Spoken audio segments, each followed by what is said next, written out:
Welcome, everyone, and thank you for being with us today for this third and last session of the Daylight Awareness Week 2021. My name is Lydia Moreno, and I'm very happy to open this session in the name of the Daylight Academy. This year's Awareness Week is dedicated to 3 reasons why we need daylight. Over the past 2 days, together with different researchers and health experts, we looked at 2 first reasons, both related to our health and well-being. The first one was daylight regulates our body functions. And yesterday we discussed how a lack of daylight can cause illness. So we learned a lot about the biological effects of daylight, its health benefits, but also how this knowledge can be or should be applied in architecture and urban design. Today, we want to expand a bit our horizon and look at our natural environment, and particularly at the role daylight plays in seasonal rhythms. So the amount of light varies depending on the season, depending on the latitudes, and this influences the behavior of plants, animals, but also humans, even if the latter tend to be increasingly disconnected from these natural rhythms due to artificial lights and also urban and indoor lifestyles. So to discuss this very interesting topic, we have invited a very interdisciplinary panel of experts today that will be with us in a few minutes. But before, I just would like to say some words about the Daylight Academy for those who are joining us for the first time. So the Daylight Academy is an international and interdisciplinary exchange platform for scientists from very different disciplines, for architects, engineers, also artists, and actually all kinds of professionals involved in daylight research or especially interested in daylight-related topics. It has been initiated by the Velux Stiftung, and it is still supported by this Swiss foundation. Through this interdisciplinary approach, we want to foster innovation and generate new research ideas related to daylight, of course. Another important goal of the Academy is to disseminate this knowledge to the public and raise awareness of these questions. And it is in this context that we organize this Daylight Awareness Week, and this year also to celebrate the UNESCO International Day of Light, which was on May 16th. I also want to stress that all of you as participants are an essential part of the discussion today. So don't hesitate to ask all your questions to the speakers. And to do that, please use the question and answer tool, the Q&A function that you can find at the bottom of your screen. And there you can write your questions at any time. You can also vote for other questions that you find particularly interesting. And the question with the most likes will appear on the top and will be prioritized by the moderator. If your question is directed to one speaker in particular, please indicate her or his name at the beginning of the questions, and this will also help a bit the moderator. I also recommend you to have your smartphone close by, because we will also use another tool called Mentimeter. We will ask you some questions there. And for that, it would be easier for you to use directly your smartphone. Also note that the webinar is being recorded at the moment. We are also live on YouTube, and the video will be available on the Daylight Academy website in a few days. So the roundtable can now start, and I'm pleased to introduce our moderator for this session, which is Christoph Küfer. Christoph is Professor of Urban Ecology at the Landscape Architecture School in Rapperswil, Switzerland, and Senior Scientist at ETH Zurich. His current research focuses on urban ecology, biodiversity conservation in novel and human-dominated ecosystems, and environmental humanities. So I wish you all a very interesting and insightful session. And Christoph, please, the screen is yours. Thanks a lot, Lydia, for this kind introduction. And many thanks to the Daylight Academy for having organized this virtual panel. A warm welcome to all participants of our panel discussion on the role of daylight and the seasons for plants, animals, and ultimately us, the species Homo sapiens. The sun has been shining on the Earth for billions of years. It has been here when the Earth was formed, when it was an ice-cold snowball, when it was a fireball of volcanoes, when the dinosaurs appeared and when the dinosaurs disappeared, and when the first humans started their life on the planet, and later when agriculture, urbanization, and modern civilization developed. So life on Earth had for billions of years time to adapt to sunlight, and our species, Homo sapiens, for several 100,000 years, and for several thousand years, we built now cities. In the Anthropocene, the geological era in which humans change almost everything on the planet, including the geology and the climate, sunlight has remained as the maybe only largely untouched main environmental condition on Earth. Although even there, scientists are discussing whether even the daylight that reaches Earth should be manipulated through different types of shading in the atmosphere to combat climate change, something that has been called geoengineering. So daylight is a constant of life on Earth, but also extremely diverse. At high latitudes, there are eternal days and eternal nights, while in the tropics, there are endless sequences of the same day lengths year round. In some places, and at some times, the sun shines from exactly above, while in other instances, we can see it from a very flat angle just above the horizon. And of course, there are the rhythms, as mentioned by Lydia, of day and night, and of the seasons, spring, summer, autumn, and winter. During our global COVID pandemic, we have become very aware that we are all passengers of the same spaceship Earth, exposed to the same stellar fate in the universe. But at the same time, we have also realized that these global realities express themselves in very different ways, depending on geographic, ecological, social, economic, and cultural contexts. So maybe daylight can tell us more about this interplay between the local and the global. We will talk about the global presence of daylight and how it differs in different contexts. In our panel discussion, we thus explore the great diversity of natural and anthropogenic human responses to sunlight from very different angles. As has been mentioned by Lydia, we are a very interdisciplinary panel from biology, ecology, anthropology, and urban design. In short, to summarize my introduction, we will explore from interdisciplinary perspective the great importance of daylight for ecology and quality of life for us, but then also discuss ways to rethink our embeddedness in nature in the Anthropocene through the lenses of daylight and seasons. We will start with this interdisciplinary exploration in a moment, but as Lydia has mentioned, we want this to be as interactive as possible. So you have the Q&A chat box where you can enter your questions, and we have the mentioned Mentimeter.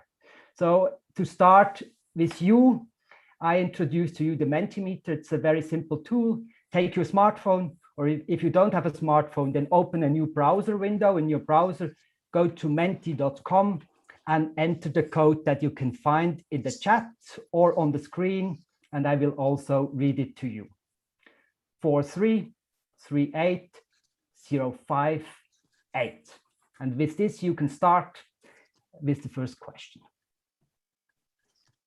Okay, I see mostly from us at the moment are from the Northern Hemisphere. So we are looking forward that summer starts.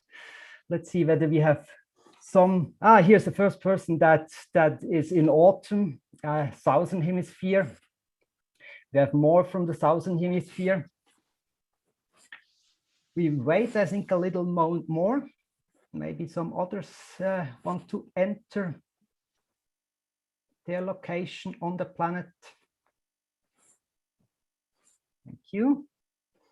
The code is in the chat again. This is second question. From which latitude are you joining us? The tropics, the mid-latitude, due to the high latitudes on both hemispheres. Okay, we have many from the mid-latitudes. We have also some from very high latitudes, where the long days start in the north or the long nights in the south. First person from the tropics or subtropics. Third question. Does your day start? Do you have lunch soon, or are you about to go to bed? Okay, some of us wait for the dinner. Hope you're not too hungry. There's others that wait for the lunch, and some are probably drinking coffee while listening to this session. Most of us are in the evening, and with this we have a more open last question. What do you hope to get out of this session? You can type in short sentences or single words so that we get a feeling, new ideas. I hope we can give you a few new ideas, learning about light, inspiration.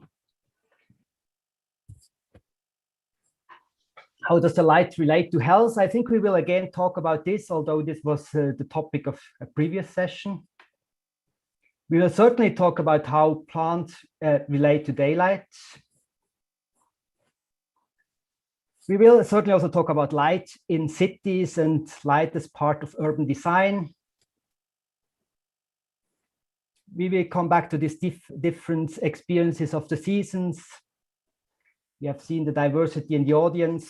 Some are from seasonal climates or places, others not. Chronobiology is certainly a topic we will talk about, more about, but less in relation to humans, more in relation to plants and maybe ecosystems. Okay, thanks a lot. With this, I would like to start with the panel. And in a first round, all the 4 panelists have an opportunity to quickly, individually introduce their perspectives. Before we will then have a joint panel discussion, and thereafter we will take time to answer your questions. We will start our explorations at the heart of our human designed dominated planet in cities. In the first input by Sonja Dümpelmann, we will hear about how urban designers engage with daylight and with the responsiveness of plants to the seasons in their aesthetic, cultural, and ecological practices. Sonja Dümpelmann is a landscape historian and landscape designer. She's currently an associate professor at the Weizmann School of Design at the University of Pennsylvania in the United States. And she's a fellow at the Berlin Institute for Advanced Study. That's the Wissenschaftskolleg to Berlin in Germany. She's author of many books and articles, amongst others, prize-winning one of several, Seeing Trees, A History of Street Trees in New York City and Berlin, published with Yale University Press in 2019. And she will certainly also talk about trees. So Sonja, I'm greatly looking forward to your short input. So thank you very much, Christoph, and to all the organizers. I am going to share my screen, and here we go. So as you will be aware, plants, especially trees, are parts of our cities, and they are living elements in urban design and fulfill a variety of functions. They filter the air, they sequester stormwater runoff, they provide beauty and seasonal effects, and they mitigate the microclimate. Daylight is central in many of these functions. And throughout the centuries, trees have been considered both ornamental trees and also shade trees.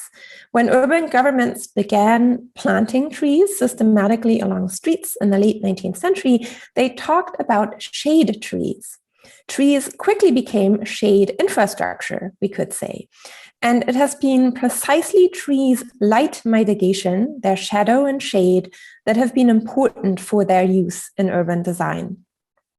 Trees are different than shutters, awnings, parasols, and other devices that have been created to provide shadow and shade in hot climates. Plants add evaporation, and they are porous light filters, thus creating an airy, shady space with a comfortable microclimate. In addition, they often create aesthetically pleasing and interesting shadows, which, like shade, move with the Earth's rotation. Depending on the latitude and seasons, trees' shade and light mitigation can be desirable or undesirable from a human perspective. In the temperate zone, it can be beneficial to plant deciduous trees, for instance, near buildings. They provide leafy shade in the summer, and once they have lost their leaves in the cold season, they let light and warmth penetrate into the urban fabric and buildings. Nevertheless, people often complain about trees obstructing light from penetrating through windows, especially when there is little light to begin with during the long cold seasons in the Northern Hemisphere, for example, or in restricted open spaces surrounded by tall buildings. It is, of course, important to consider the existing light conditions when determining planting locations and tree or other plant species. So, for example, in the 1960s, landscape architects chose to plant thornless honey locust trees in Paley Park, which you see here on the bottom, a pocket park in Midtown Manhattan in New York City, which is surrounded by tall buildings. Besides the beauty of its feathery canopy, which provides filtered shade in the summer and that turns bright yellow in the autumn that you can see on the right, the designers chose this tree species because it leaves out late in the spring and loses its leaves early in the autumn.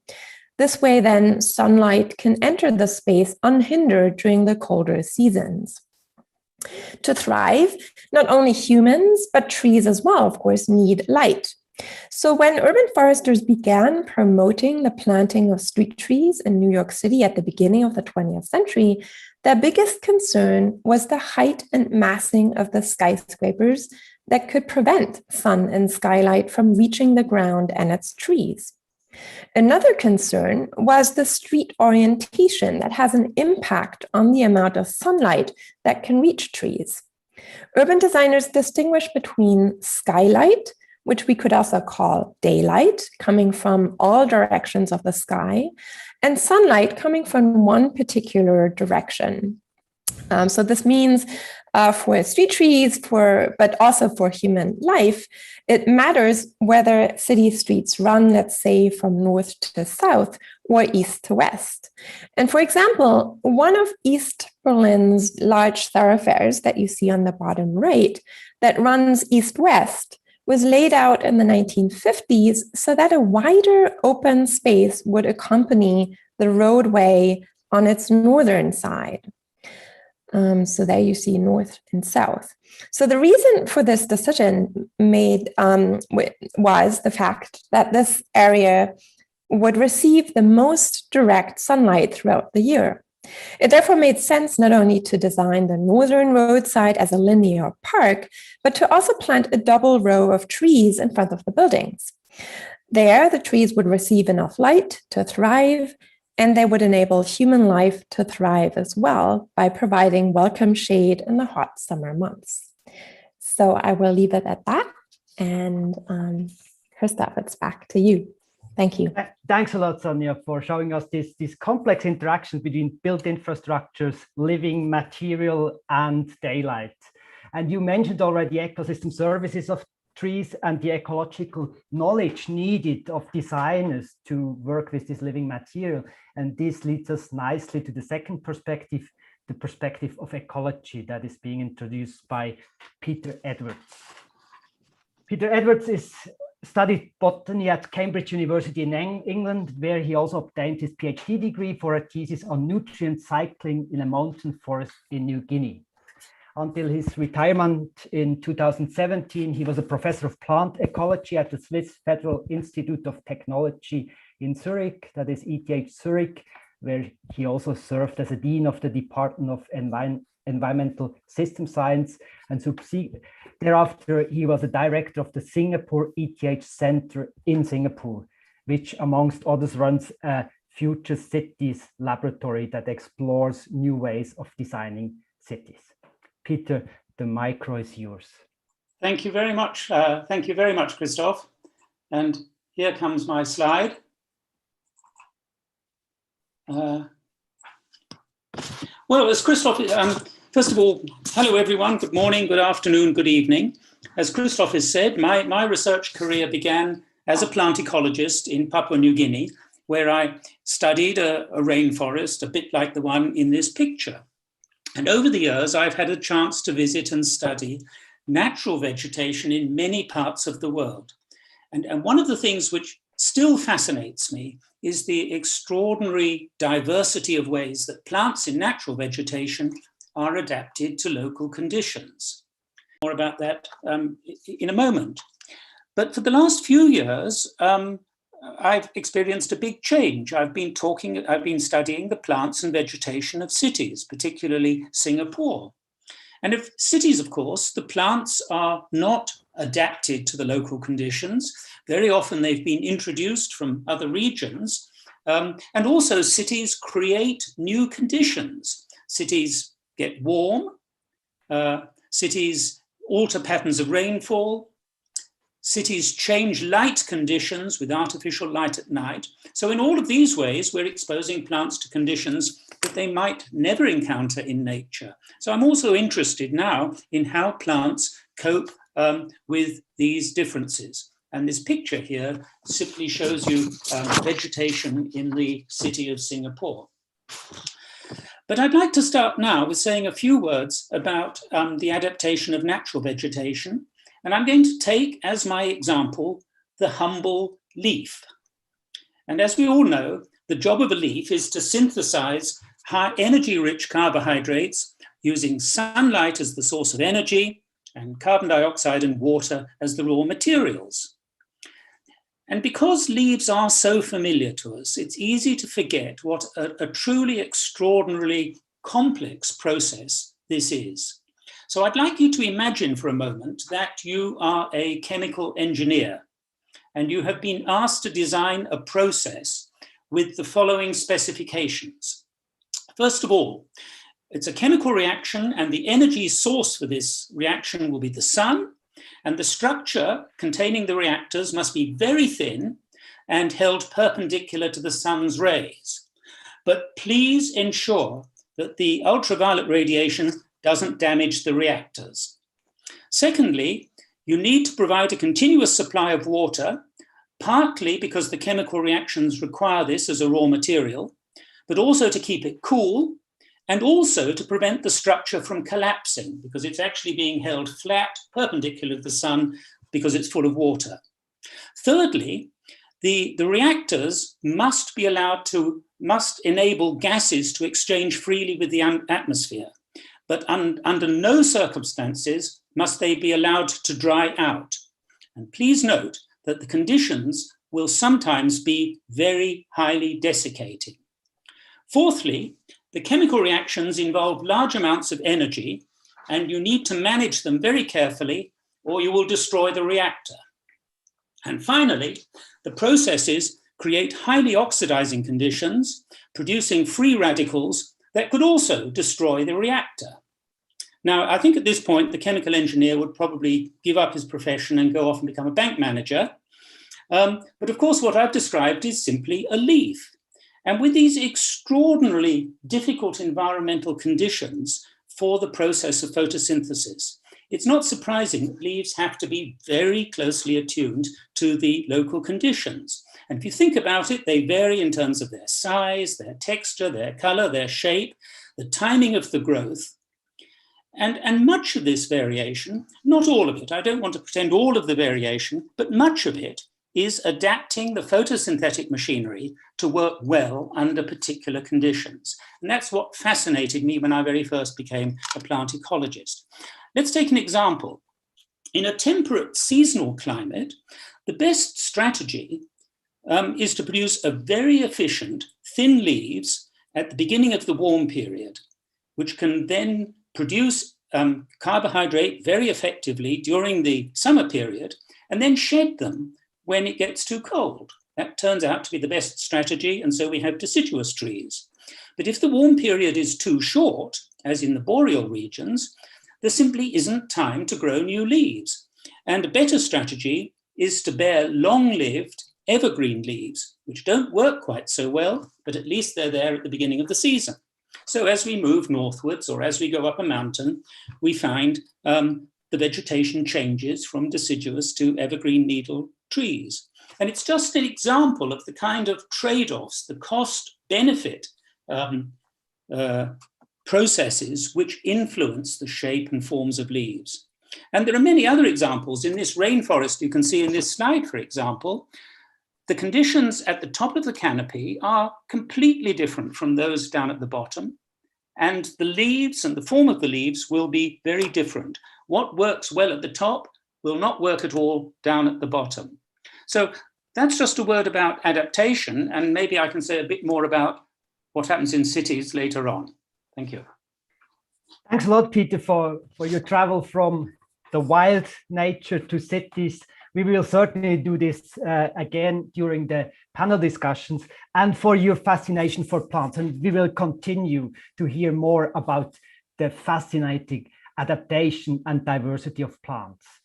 After Peter, now Maria Eriksson will help us to even better understand how plants adapt to daylight, use daylight, and regulate the daily rhythm of daylight internally with their inner clocks. Maria Eriksson is a senior lecturer of plant cell and molecular biology at Umeå University in Sweden. Her research focuses on the inner biological clock of plants, so how trees tell the time of day and season, and how these circadian mechanisms regulate, for instance, the growth of trees or the response of plants to cold temperature and frost. Maria, the floor is yours. Thanks a lot. Well, it's quite a fast work I have to do here, so thank you and welcome. And as you heard, we all live in this rhythmic environment, and that is essential. And it provides very reliable cues that organisms can take, and in particular, it's been built into organism cells a timing device that helps the plants or the other organisms to navigate in this rhythmic world.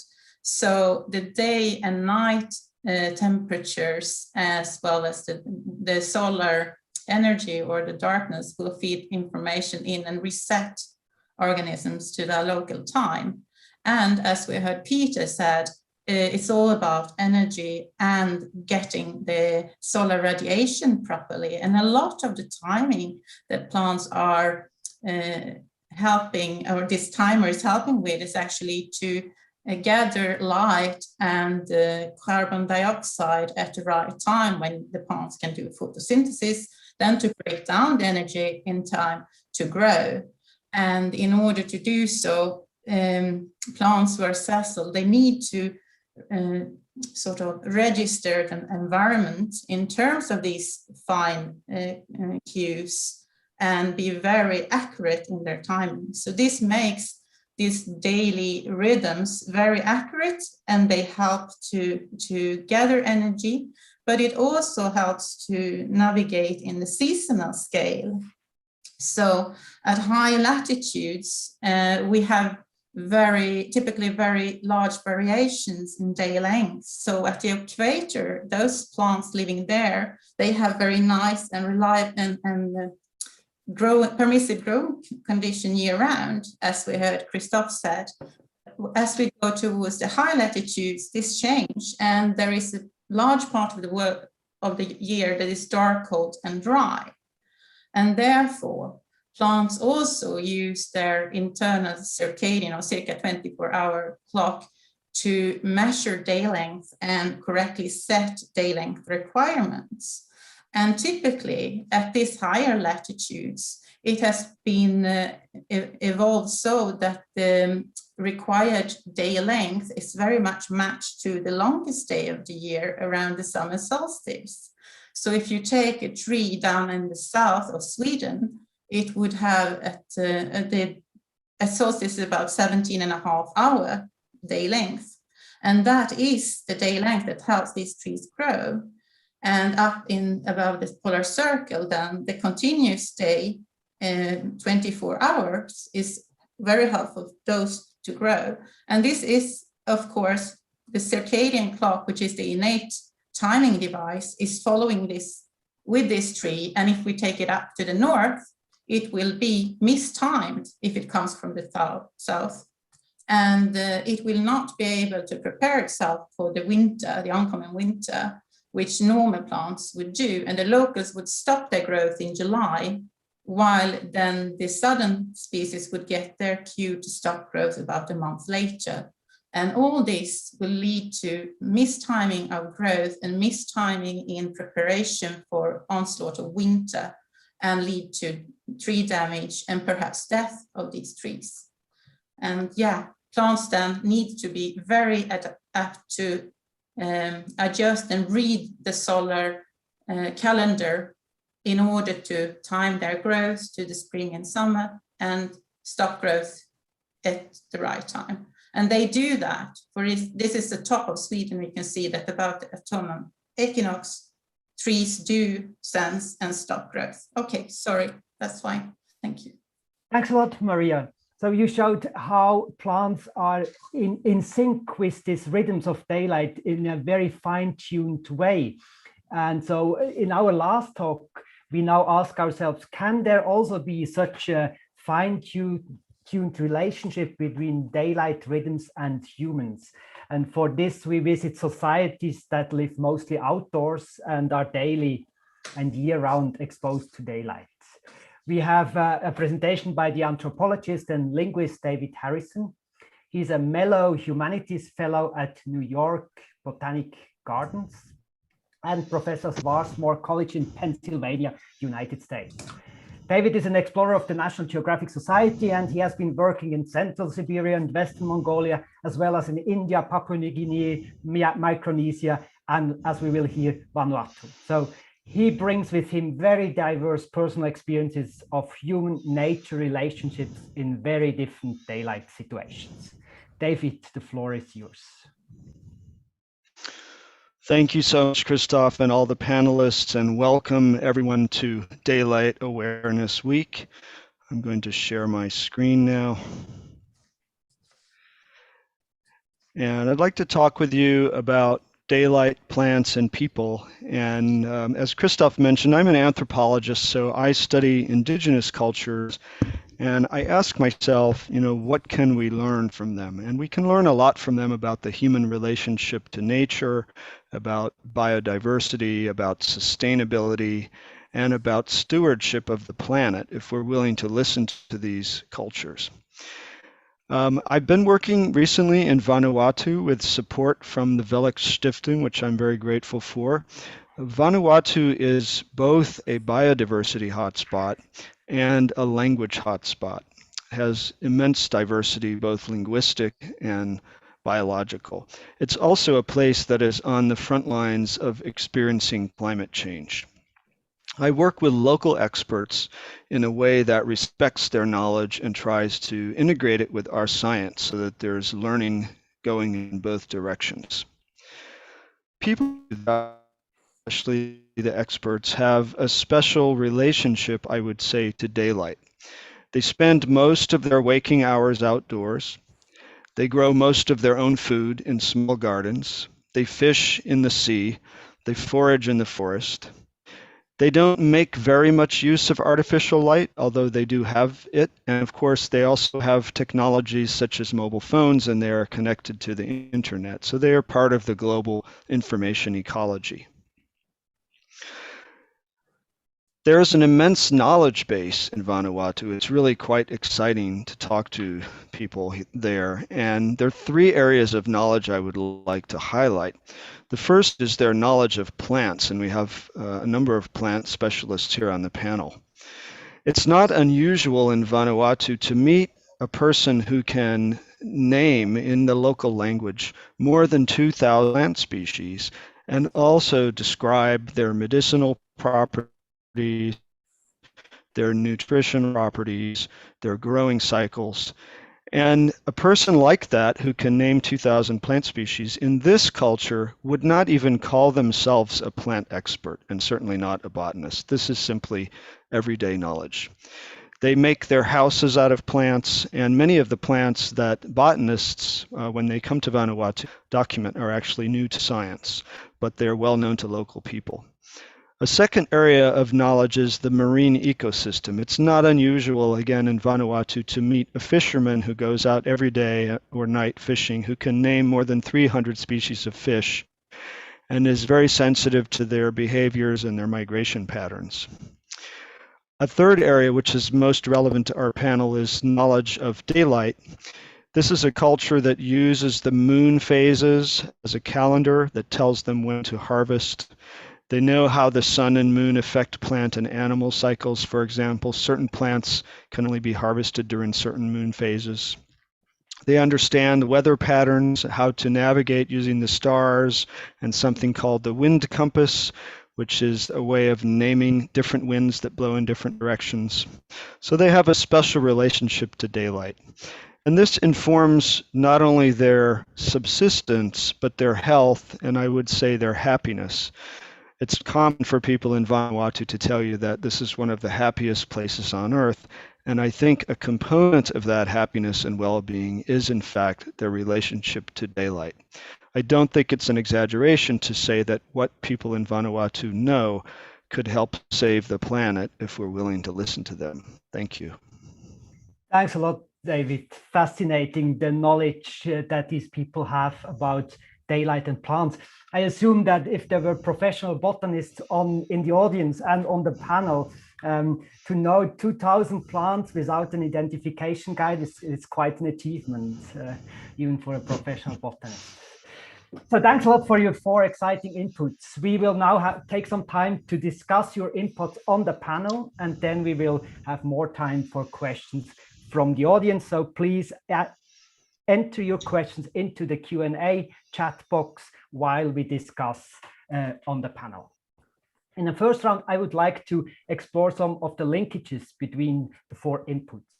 I would actually like to start with David's input and his emphasis on these sensibilities and competencies about plants and ecology and daylight. And I'd ask a question to you, Sonia. You work in a very modern society, in a very artificial context, but you also showed that working with living materials such as trees requires great ecological competencies. And we talk a lot about designing green cities.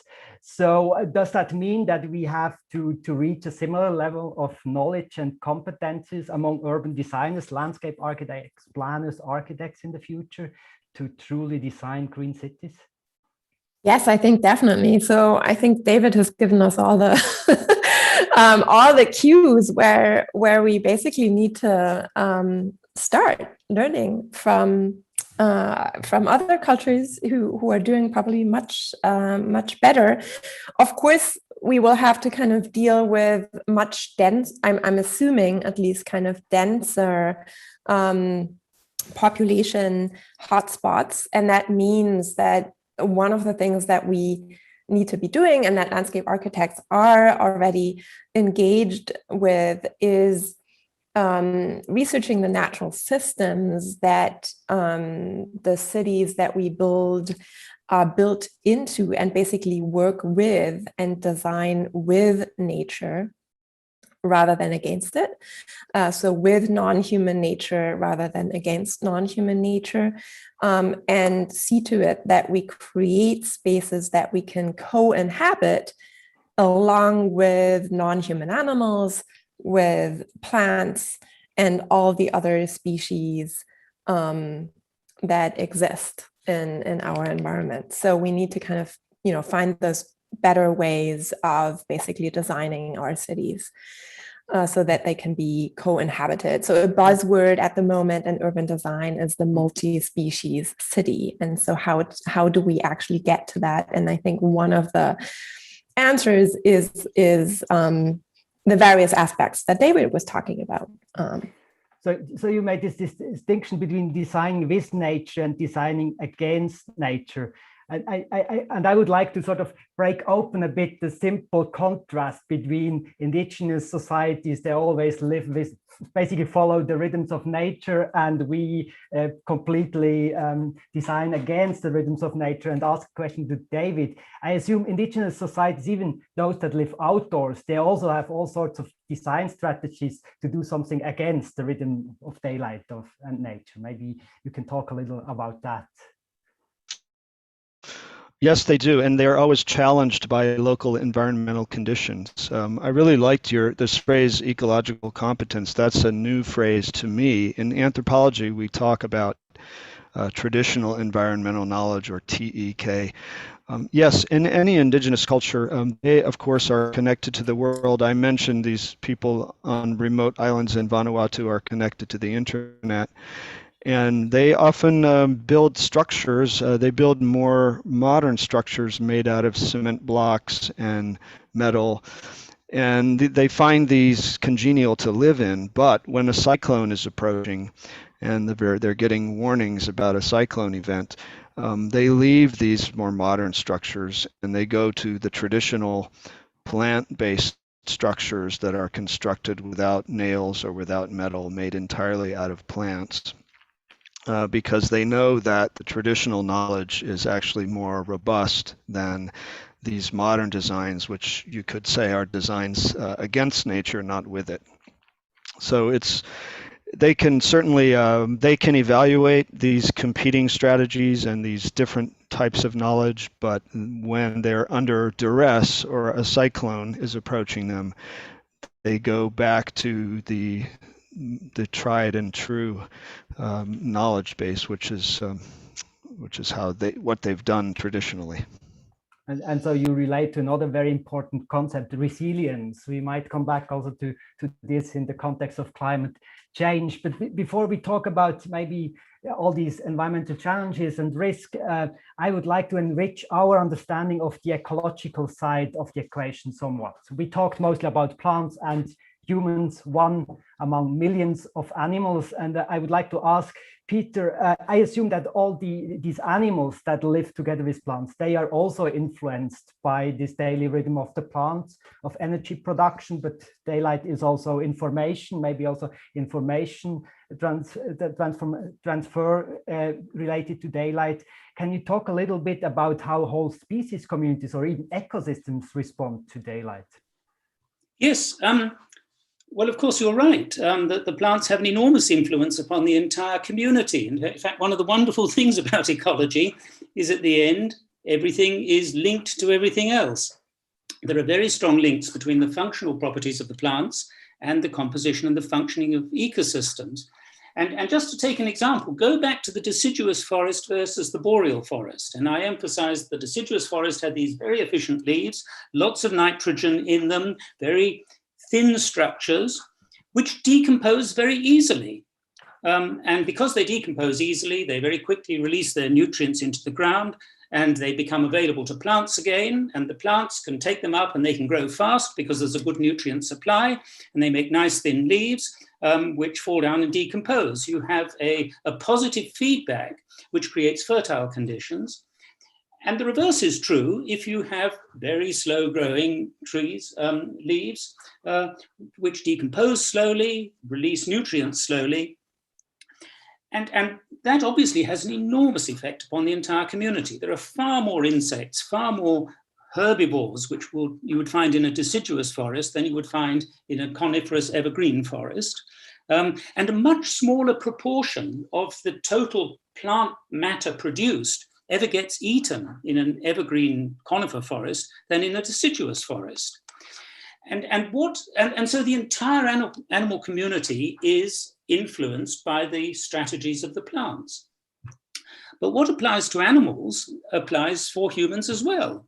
The plants we eat, and especially greens, you're never going to sit down and have a nice meal of pine needles. But the plants that we do eat are mainly produced by fast-growing growing plants.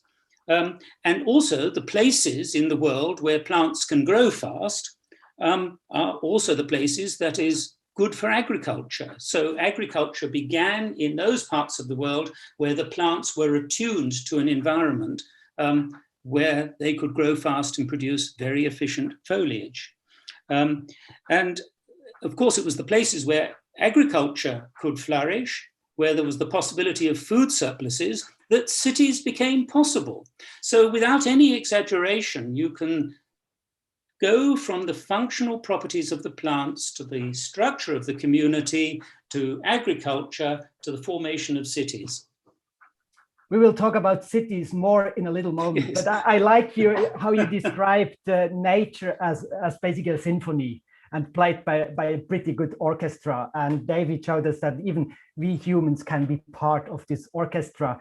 But I think we have to talk a little moment about this big disturbance of the symphony, climate change. Everything will change, and we know that the seasons are related not just to daylight rhythms, but also to climate rhythms. And I would just like to ask you, Maria, you showed in your talk that the plants have an inner clock, so that's innate, that's long evolutionary history in the genes. And now everything changes. Can plants adapt to climate change and to the rhythms? I mean, you showed that when you transport them from the tropics to high latitudes, it's not easy for plants to adapt. So can they adapt to these changes of the climate?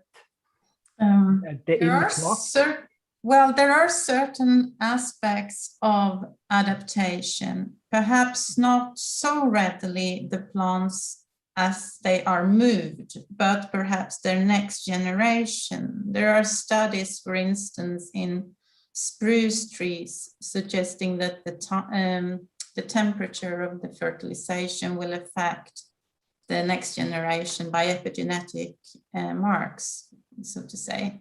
And I'm sure the more we learn about epigenetics, we will find that there are aspects of epigenetics that can modulate these processes.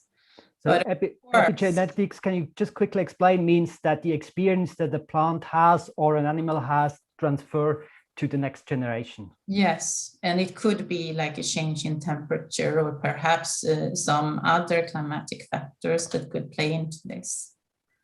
But I guess other scenarios that are more likely is that there perhaps will be changes in populations depending on how adaptable they are, and that there are southern clones that will come and take over in the northern climes, as they may be able to expand their growth season, and if it's warmer, they won't risk as much frost damage. In forestry, of course, one have been using more southern clones and moving them a bit more north, but not so far north as they are damaged by cold. So, for instance, taking from the extreme south or the extreme north would not be so easy, but a few latitudinal degrees you can then increase the growth of those trees by changing them their latitude. So it seems that we also get other means. I guess we can adapt plants in different ways. So sorry. Yeah, no, but that's what we start to learn in this panel, that both nature and societies are very good at adapting to something and to learn and to be creative, but it takes time. And the big challenge of the Anthropocene is that there's so much is happening at the same time and in such a quick time span. The climate is changing extremely rapidly.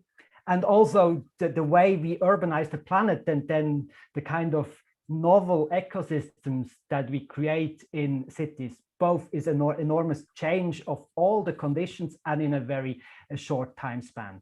And you started this story from the wild to the city, Peter, in your introduction, and you worked for many years now in cities that are completely different. Maybe you can talk a little bit more of what are these big challenges of adaptation that we have in cities when it comes to daylight, to our relation to daylight, but also via plants and ecological processes.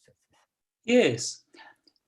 Well, as cities get bigger, they create a local microclimate which is really quite different from the surrounding areas. The most obvious thing is they get warm. There's this called urban heat island effect, and the city can be several degrees warmer than surrounding areas. And that's known to have an effect upon trees. For example, in temperate regions, the bud burst may happen a week or 2 weeks earlier than it would normally in the rural area. And in hot regions, on the other hand, the warming effect can actually delay the process of bud burst. So it's not simple. And those effects certainly have other ecological consequences. For example, if the buds burst too early, then the trees may be very susceptible to frost or to herbivores or fungus or something, because they're somehow not ready for the season. So we need to know much more about it. You know, this is one area where more research is needed, but the warming is certainly a big effect. Then the other big effect is this artificial light. And it's given this curious acronym, artificial light at night, which is called ALAN.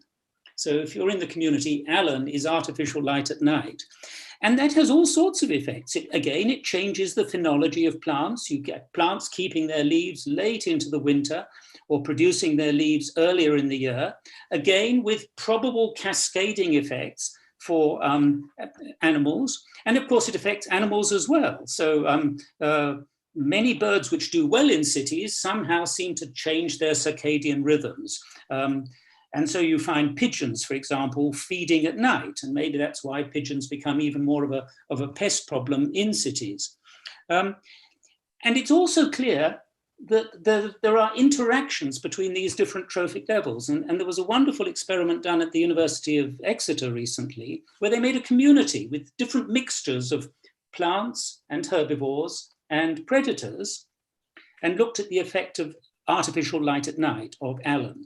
And they found some very interesting results. Like all of these experiments, they were very complicated, but one of the things was that it changed the abundance of the plants in a grassland community. It changed the abundance of the herbivores for different reasons. In one case, the predatory beetles could hunt at night, and so they ate the slugs, and so there were fewer slugs, and therefore that changed the grass. Very complicated ecosystem effects associated with changing the light conditions at night. A completely novel ecosystem and sort of ecosystem out of sync. Yeah. So we have time for a very short final round for the others, and I would like to talk a little bit about solutions. I mean, there's no easy solutions to these huge challenges we have when we want to live in an ecological way in cities. But let's start with David. You said that we can learn a lot from indigenous societies. What concretely can we urbanites learn from them to adapt to this change of daylight regimes? Well, thank you. I think we can learn a lot, and I speak as an urban dweller myself, and when I go visit people in Vanuatu and just realize how different their daily cycle is and how they are up, they get up earlier, they go to bed earlier, they spend much more time outdoors. They are prompted by various environmental cues. Rather than going to the grocery store to buy strawberries, they have to pay attention to the annual cycle of different fruits and flowers and cultivating things.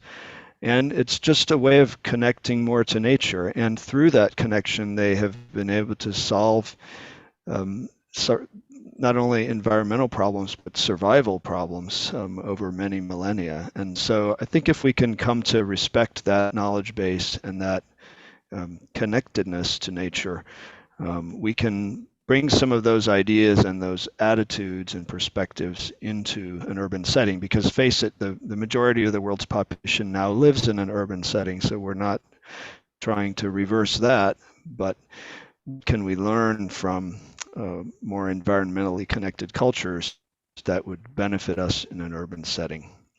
So learning, social learning together, and cultural innovation is certainly part of solutions. Let's contrast that with the sort of the technological side. I ask you, Maria, I mean, you talked about the limits of adaptation through evolution of plants to new daylight regimes. So my question would be, could breeding or engineering of plants be part of the solution? Are there already projects that try to re-engineer the inner clock of plants? Certainly basic research on plants and the circadian clock since the last 25, 26 years have explored different mutations and what effects they get on the clock system and different aspects of plant growth, etc. So we have learned a lot. And also by studying the variation in nature, and all the variety is also already optimized sort of by ancient farmers that had taken them from the Fertile Crest further north. And on the way, these plants were sort of gathering new qualities in the light input and plant clocks in order to produce at high latitudes. These are variants and tweaks that we can learn from, and we can use novel technologies to bring about this, or we can use more efficient breeding strategy using sort of already established techniques, but selecting for these properties more directly, I think. So I think there is a bright future, and I think this is part of solving many of the questions that we face now going forward, feeding all of us in a changing world. It's one of the looming next crises of climate, I think. We need to adapt plants to help us. And if I understand you correctly, we also have to be honest and humble. Even in bioengineering, we mostly still learn from nature and use the creativity and innovation that evolution has produced. I think we can learn a lot from that, but of course there are ways of building artificial systems that my colleagues in those fields are already onto, and it's rapidly going forward. So I'm very positive and optimistic on what we can do given the possibilities. Okay, thank you. And so I reserved the last slot for you, Sonja, because I think designers or working with designers means that they're so wonderful at envision futures, alternative futures, and what might be possible, even dream. So how do you think we might live in like 20, 30 years, 50 years in a green cities, and how we have new relationships with plants, with daylight, with ecology? Hopefully, maybe just to what Maria said. So if there's engineering of plants, obviously, or there's selection of plants, there's the cultivation, the breeding of plants. So plants, the ones that we kind of use in cities to design very often are techno-scientific products, you could say. But of course, they also have their own life force. And that's what cannot be 100% anticipated, I think. And so the task of the designer is, of course, to do both, to anticipate how the living beings will behave in certain environments under certain conditions, but then also be aware that 100% we can never predict, we can never anticipate, and also leave and work with that surprise factor, which is actually and can be very beautiful. So, I mean, that's kind of what life is about. As well. And so looking forward, hopefully we can design cities. As I said at the beginning, it was mentioned a couple of times, designing new ecologies or novel ecologies is what is happening already, but this needs to be done in a very cognizant way, in a very sensitive way. And hopefully we'll have more biodiversity in our cities and be able to provide for more biodiversity. That's already kind of happening in many places, even unconsciously so. But create environments that accommodate not only humankind in all its diversity, but also non-human living beings as well. So thanks a lot for this very hopeful sort of final statement. Surprise as beauty. We at the moment we often have this fear of the surprises of the future. So there might also be many positive surprises. with this, I end this round so that we have time for questions from the audience. Thanks a lot for this very diverse conversation. Marion, I think you kept an eye on the Q&A chat. Maybe you can start with the first question from the audience. Yes, thank you, Christoph. And we have quite a few questions that came from the audience. Thanks a lot. And I will start by the one that has been voted the most up. And it's actually a question to Sonia. And please, panelists, answer the question as short as you can. Then we can actually take on more questions. So it's a question from Philibert Dobos, and he wants to know in which scenarios it's not recommended to plant trees on roadsides in big cities. Are there any such scenarios, and what would they be? I'm sorry, I didn't catch scenarios where they should not be planted, or where they should not be planted, exactly. Should not be planted. So I think that there could be a rule of thumb here, which is that one always has to have a look at the very specific local condition. So the abiotic factors, but also the biotic factors, including the human factors. So, and there are so many things to take into consideration. So, maybe you will have, you want to kind of highlight a particular building. And maybe it's better to do that by planting the tree right and to the left and to the right of that building, and not right in front of it. So there are kind of cultural aspects to our lives as well. And obviously we always have to, weigh a lot of things against each other and make compromises. And so if you're not planting trees in one location, you probably would want to plant them in another location. And again, this also obviously depends on where you are in the world. In general, I can, for example, speak for a lot of the US cities, and one more sentence.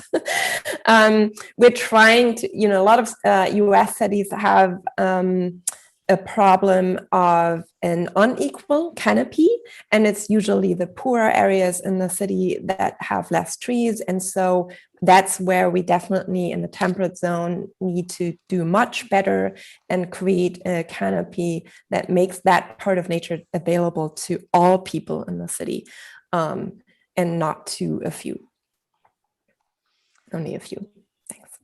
Thanks a lot, Sonia. There are also many questions. People want to know a little bit more about how people in Vanuatu live.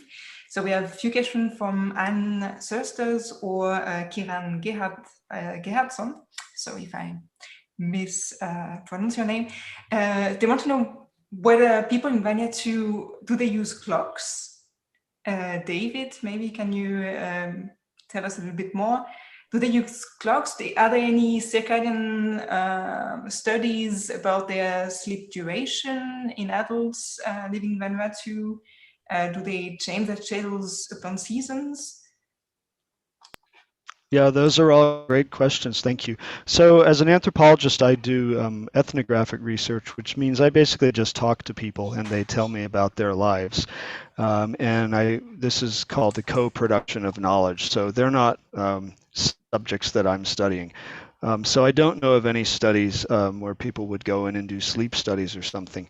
They do have clocks. I mentioned that they have smartphones, and many of them have a connection to the internet, and they're certainly aware of all these technologies.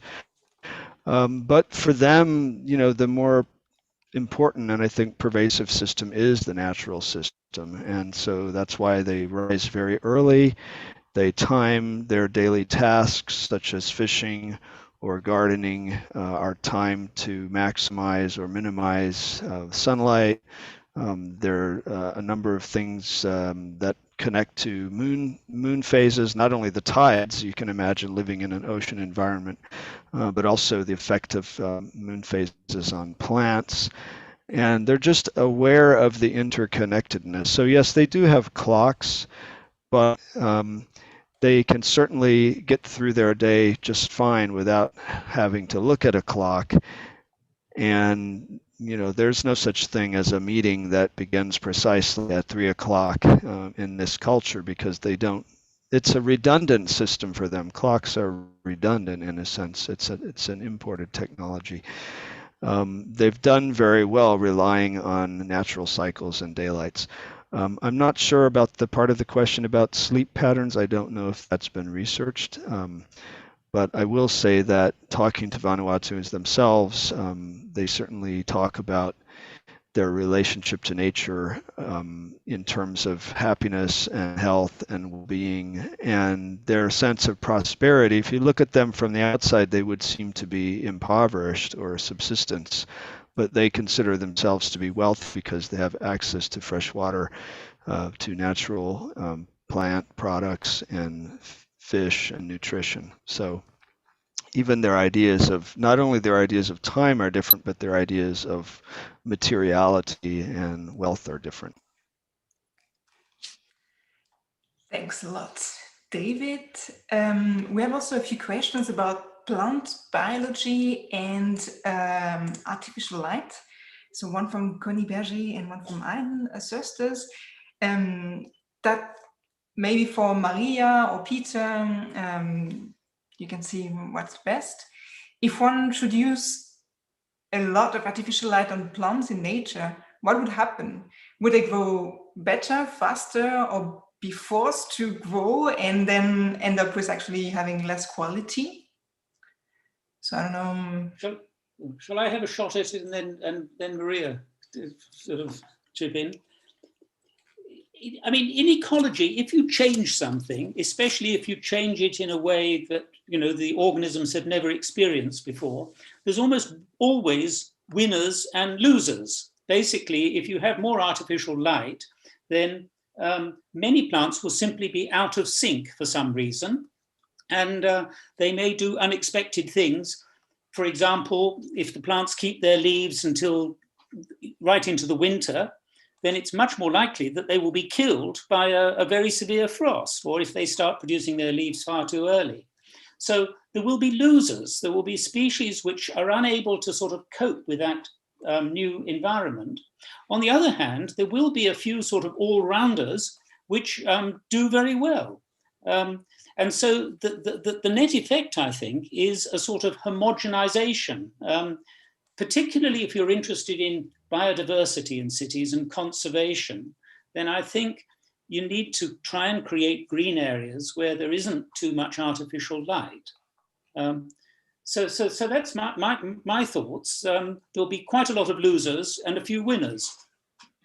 Thank you, and thank you, Peter. Maria, do you have anything to add on this? Maybe on the more physiology of the plant? I think I can sort of think, I think Peter did very well here. I think it's all about wavelengths and the amount of light as well. So it depends what you're after. But I mean, we see where we are street light confused is basically the timing of the plants in a daily and a seasonal fashion, like Peter said. So it can, I mean, it messes with the clock. So in that sense, it depends what you're after. If you want to have less disturbance, you would go for more green wavelengths that are less disturbing for plants. If you want to have more growth, you would give more red and blue light in order to boost photosynthesis and make plants fuel up and grow better. In short. Marion, I think we have time for one last question. Yeah, one last question. Yeah, that's actually an interesting one, trying to link the perspective of nature and cities. It's by Ratna Kala Sitravel. I hope I'm pronouncing well. Also, for the panel, what is your perspective on building in urban context, incorporating indoor green walls? Maybe more from the design side, Sonia? It's actually indoor. It could be also maybe a perspective of outdoors. So I think very often it can actually benefit the microclimate indoors. So yeah, it's it can be a positive adjunct, I think, or even centerpiece of buildings, and probably it should become more of a common thing. There are controversies around this because, you know, some of the materials that are used are artificial and so forth. But plants, as we know, do produce a very healthy microclimate, and they're also very healthy to look at. So the green color of plants is very soothing. So psychologists know this, but the ancients already knew this, and they were actually looking at green stones to rest their eyes, for example. And so plants, whether it's outside or inside, do that for us as well. So that was actually quick. Maybe do we have another quick question, Mariam? Well, could I just chip in and add a little bit to what Sonia said? Yeah, sure. I mean, there's another place where I think green, I mean, I absolutely agree with what Sonia said, but there's another advantage that they have, and that is in cities with lots of high-rise buildings, because a lot of green measures only affect the sort of, only up to the height of the trees. And if you've got buildings which are 50 floors high, then all of the benefits of greening sort of end about 10 meters up. And green walls is just one way to sort of bring some of the benefits of vegetation and greenery to people who are living and working higher up. Okay, thank you. Sorry that we cannot answer all of the questions. There are more exciting and inspiring questions, but we are coming to the sort of wrapping up final rounds, first with the panelists, and then you as audience will get another chance to use Mentimeter and to give feedbacks and spontaneous reactions. But let me first ask the panel. You all get a sort of a moment for a short final statement, and I just have a very general question. Tell us something particularly relevant that you have learned from the panel discussion, something that inspired you. And maybe I start with David.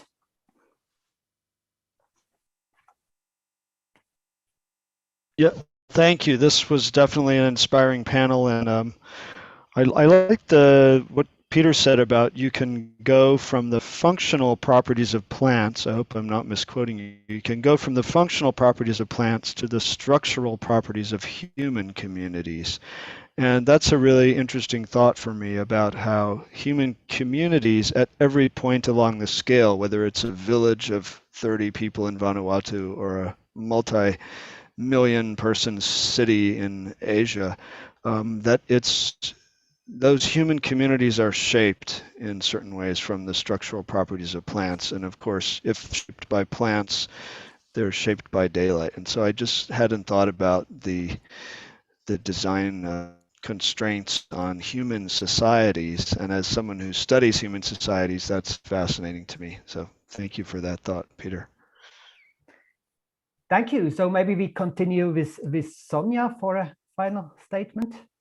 Well, everybody's statements I thought were actually really interesting, and Maria's maybe to single out the fact that plants really have a certain type of intelligence, maybe we could call it that, even though you didn't use that word, and maybe it's a different type of intelligence, but there's a lot of knowledge that the plants are producing that we still need to learn about. So a lot of secrets that hold exciting stories, I think, and of course a lot of the secrets that that some of the other cultures still living a lot more connected to to nature also provide us, and we can learn a lot from. So okay, thanks. Thank you.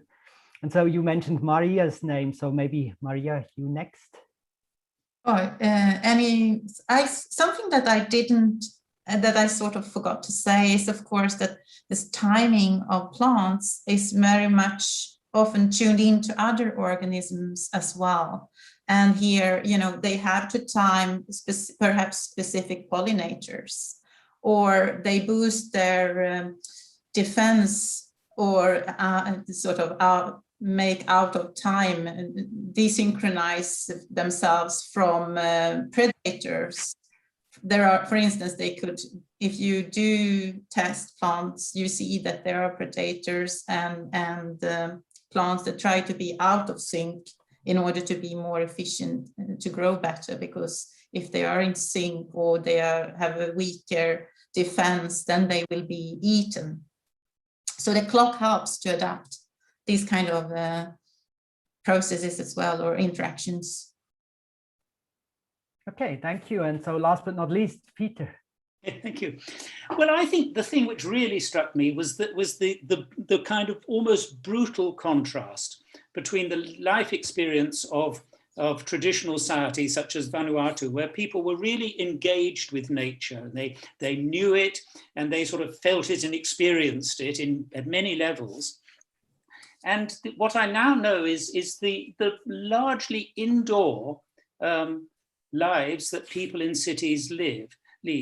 Now, that's not to say that, you know, architects haven't put a lot of effort into bringing green spaces into cities, but very often they are there as a sort of something visual, something that you sort of see at a distance out of your car or out of your window, but you don't engage with. And I really feel that one of the challenges for urban planning in the future is to help people not just see nature, but actually engage in it in a way that was clearly part of traditional life.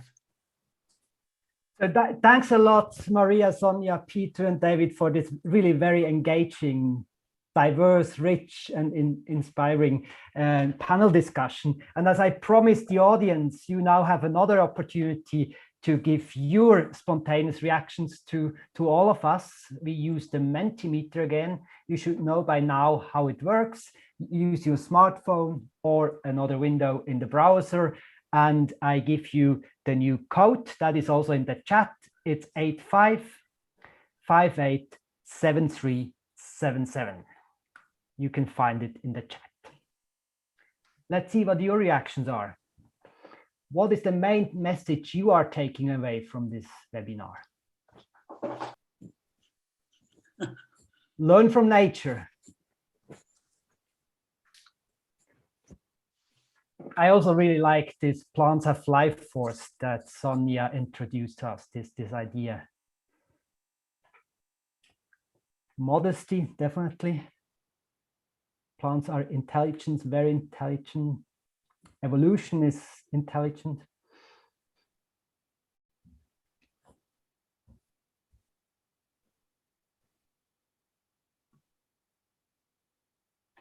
Respect definitely was also a value that we have been discussing. Everything is connected. The symphony, the balance of nature, the interconnectedness of humans and nature. Learning from traditional ways, from traditional societies. David definitely showed us how much we can learn from them. Humbleness.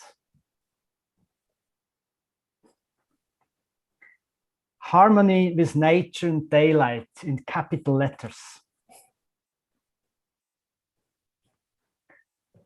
So thanks a lot for your reactions. You can still type in more reactions, and then we will slowly come to the end of our webinar, of our panel. And with this, I would really thank a lot the audience for having stayed with us the time, for having come to our webinar, and now for the active engagement, the 4 panelists for their wonderful contributions, and the Daylight Academy for having made this event, this webinar possible. And for this, for the final words, I would like to hand over the microphone to Jean-Louis Scartezzini, who is the president of the Daylight Academy. Jean-Louis, it's your turn. Thank you very much, Christophe. As a speaker of the Daylight Academy, and on behalf of my estimated colleagues from the Academy, I would like to close the 2nd issue of the Daylight Awareness Week with a few words of thanks. The main goal of our association, probably you already heard it, is to promote international, interdisciplinary collaboration between professional actors and stakeholders in the field of daylighting, namely scientists, engineers, architects, and artists, in short, to be conveyors of daylights like the first stained glass makers of the medieval cathedrals, so that a wider public like today can also benefit from the latest discoveries and benefits of daylight in terms of human health for the first day, of natural and built environments and technologies. So the success of this weekly event confirmed the public interest in daylight as well as in its benefits. The large attendance confirmed the interest of most of you, or most of you have, in the themes of these last evenings. And you are kindly invited to participate to any future public events organized for a wide audience by the Daylight Academy, which will be announced on the Daylight website, on the Daylight Academy website. Specialists and professionals in the field of daylighting will also be urged to attend the Daylight Academy annual conference, also advertised on the Daylight Academy website, and to become a member of our association. So in the name of the Daylight Academy Steering Committee, I would like to thank the moderators, Stephen Brown, Marielle Art, and Christoph Küfer, as well as all speakers of the Daylight Awareness Weeks 2021, whose names I cannot mention tonight, but who made this event a real success. I will not forget to express my gratitude to the organizer and hosting team, Marion and Lydia of the Daylight Academy, whose commitment is unwavering. Laura Grassi and June Stefano, member of the Saints Tribe, the consulting organization that helped us with the design, the preparation, and the technical support of this event. I also want to mention and thank Advocacy, a communication agency that also supported us in organizing these 3 days. And I would finally like to thank all the participants for their kind attentions during the 3 evenings. We hope to see you all at future events organized by our association. So long, thanks again, take care, COVID is still around us, and see you soon. Thank you. Thank you very much. Thank you.